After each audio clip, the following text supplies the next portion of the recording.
Hello दोस्तों, welcome to and classes. आज हम लोग फ्लूइड मशीनरी का पहला टॉपिक इम्पल्स मोमेंटम इक्वेशन पढ़ेंगे। चलिए स्टार्ट करते हैं। इम्पल्स मोमेंटम इक्वेशन, ये इक्वेशन है क्या आखिर? इस इक्वेशन की मदद से, with the help of this equation, हम लोग क्या करते हैं? इस इक्वेशन की हेल्प से हम लोग फोर्स कैलकुलेट करते हैं कि जेट ने कितना फोर्स लगाया किसी प्लेट पे। इस इक्वेशन की हेल्प से हम लोग फोर्स कैलकुलेट करते हैं। जैसे हमारा जेट आ रहा है यहाँ से, ये हमारी पाइप है। डायग्राम को समझिए, ये हमारी क्या है? पाइप है। इस पाइप के आगे क्या है? यहाँ हमारी नोजल है। नोजल से हमारा क्या निकलेगा? नोजल क्या करती है? फ्लूइड की काइनेटिक एनर्जी को इंक्रीज कर देती है, तो एक हाई वेलोसिटी के फॉर्म का एक जेट निकलेगा। जो जेट हमारा इस प्लेट पे स्ट्राइक करेगा। आफ्टर स्ट्राइकिंग दैट प्लेट ये इस डायरेक्शन में चला जाएगा, टेंजेंट टू द प्लेट। यहाँ पे हम लोग एज्यूम करके चलते हैं कि यहाँ पे क्या हो रहा है, स्ट्राइक करने के बाद कोई भी जेट वापस नहीं आ रहा है, एकदम पूरा प्लेट के सरफेस के अलोंग क्या हो रहा है, चला जा रहा है। ठीक है, तो इस डायरेक्शन में जाएगा। तो इस जेट ने कितना फोर्स लगाया प्लेट पे, वो हमें कैलकुलेट करते हैं with the help of this equation, impulse momentum equation. अब हम लोगों को न्यूटन के सेकंड लॉ से कैसे फोर्स कैलकुलेट करती है? न्यूटन के सेकंड लॉ से।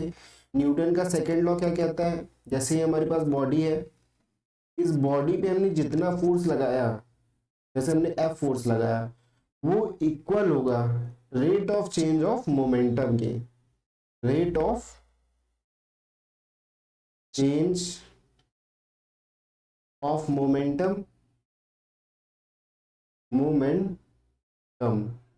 किसका मोमेंटम? इस बॉडी का मोमेंटम ना। तो इस जेट ने कितना फोर्स लगाया प्लेट पे, वो हमें कैलकुलेट करना है। तो डायरेक्टली हम लोग जेट ने कितना फोर्स लगाया इस प्लेट पे, वो हम लोग कैलकुलेट नहीं कर सकते हैं। हम ये कैलकुलेट कर सकते हैं डायरेक्टली कि प्लेट ने कितना फोर्स लगाया जेट पे। प्लेट ने कितना फोर्स लगाया जेट पे, फोर्स अप्लाइड बाय प्लेट हम लोग कैलकुलेट कर सकते हैं। क्योंकि अब फोर्स किस पे लग रहा था? यहाँ पे देखिए, फोर्स एफ लग रहा था बॉडी पे। तो हमने मान लिया जब प्लेट हमारा जेट भी इस पे स्ट्राइक करेगा, जैसे हमारी प्लेट थी, इस प्लेट पे जेट भी स्ट्राइक करेगा। और प्लेट जब हमारी स्टेशनरी में होगी, मींस प्लेट भी तो इस पे कुछ फोर्स लगा रही होगी, तभी तो रेस्ट में होगी। तो फोर्स प्लेट भी लगा रही होगी। तब जब force applied by the plate के कारण क्या हुआ? जेट का मोमेंटम चेंज हो गया। जेट का मोमेंटम चेंज हो गया। तो ऐसे हम लोग कैलकुलेट कर सकते हैं। तो जेट की हम लोग ने मान ली इनिशियल वेलोसिटी है v1। v1 क्या है? Initial velocity of jet. Jet की इनिशियल वेलोसिटी है v1। और v2 क्या है? Final velocity of jet. Final velocity of jet. ठीक है। अब इम्पल्स मोमेंटम, ये न्यूटन का सेकंड लॉ क्या कहता था? Force is direct equal to rate of change of momentum. अब हम लोग जानते हैं मोमेंटम क्या होता है। मोमेंटम देख लेते हैं। मोमेंटम क्या होता है? मास इनटू वेलोसिटी का प्रोडक्ट होता है। तो हमने मान लिया कि मास जो है जेट से, जो मास निकल रहा है वो क्या है? m है। तो इनिशियल मोमेंटम कितना हो जाएगा? इनिशियल मोमेंटम, इनिशियल मोमेंटम जो होगा वो कितना हो जाएगा? m into V one. Initial velocity v1 है। और फाइनल मोमेंटम कितना हो जाएगा? m into V two. हमें क्या पता है? फोर्स अप्लाइड बाय प्लेट क्या होता है? Rate of change in momentum. Rate of change in momentum का मीन्स क्या हुआ? In final momentum, final momentum minus initial momentum, initial momentum divided by time ना। कभी भी रेट लगाओ उसका मीन्स क्या है, अपॉन में टाइम लिखा हुआ है, ठीक है। तो फोर्स अप्लाइड बाय प्लेट जो आ जाएगा, इसे हम लोग एफपी से डिनोट कर रहे हैं, ठीक है। इनिशियल मोमेंटम, फाइनल मोमेंटम क्या था, mv2 माइनस mv1, और हमने मान लिया टाइम क्या है, t है।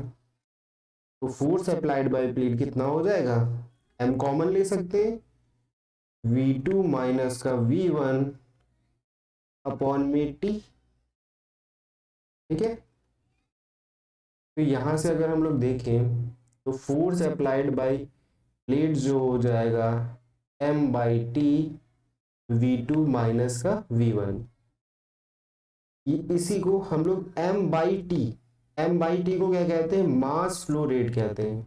m बाई टी को m डॉट से डिनोट करते हैं। m डॉट क्या है, मास फ्लो रेट, क्या है, मास फ्लो रेट मीन्स एक सेकंड में कितना मास फ्लो हो रहा है, उसी को क्या कहते हैं, मास फ्लो रेट कहते हैं। इसे m डॉट से डिनोट करते हैं, किससे डिनोट करते हैं, m डॉट से, ठीक है। किससे डिनोट करते हैं, m डॉट से। तो फोर्स अप्लाइड बाय प्लेट आ जाएगा m डॉट v2 माइनस का v1, लेकिन हमें कौन सा फोर्स कैलकुलेट करना था, force applied by jet on the plate, कि फोर्स जेट ने कितना फोर्स लगाया प्लेट पे, और हम लोग ने क्या कैलकुलेट किया है, force applied by plate. FP क्या है, यहाँ पे देख लीजिए, एफपी क्या है, force applied by plate on jet.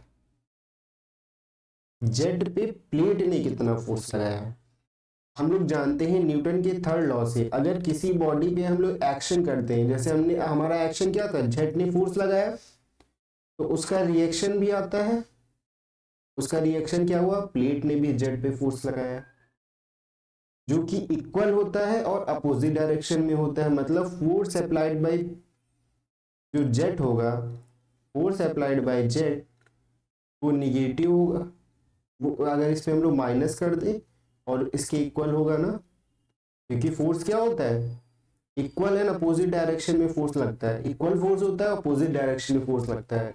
यही क्या है, न्यूटन के थर्ड लॉ से, किसके लॉ से, न्यूटन्स थर्ड लॉ क्या कहता है, every action is an equal and opposite reaction.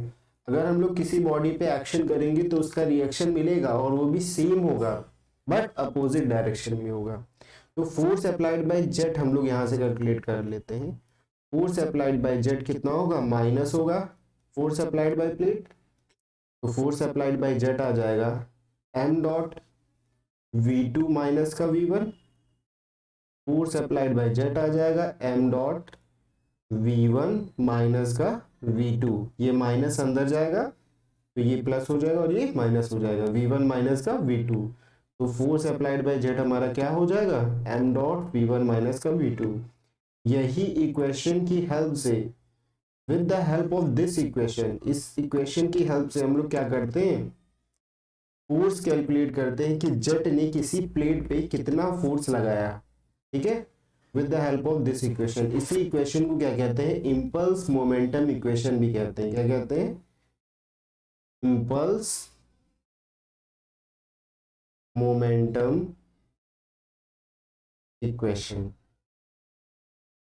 ठीक है।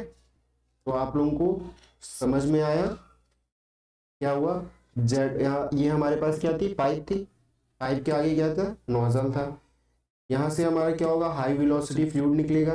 तो हमने मान लिया, जैसे कि अगर आप लोगों को अभी भी नहीं समझ में आया तो क्या करिए, आपके घरों में पाइप से पानी आता होगा, उसको अपने हैंड पे रखिए, उसको अपने हैंड पे ऐसे, उसका डायरेक्शन ऐसे रखिए, तो क्या होगा, जितना फोर्स आप के ऊपर लगाएगा हैंड पे, उतना ही फोर्स आप लगाओगे जेट पे, तभी तो आपका हैंड वहीं पे रहेगा। तो मीन्स पहले फोर्स अप्लाइड बाय प्लेट हम लोग कैलकुलेट कर लेंगे, with the help of this हम लोग न्यूटन का थर्ड लॉ लगा देंगे, फोर्स अप्लाइड बाय जेट हम लोग को कैलकुलेट हो जाएगा, ठीक है।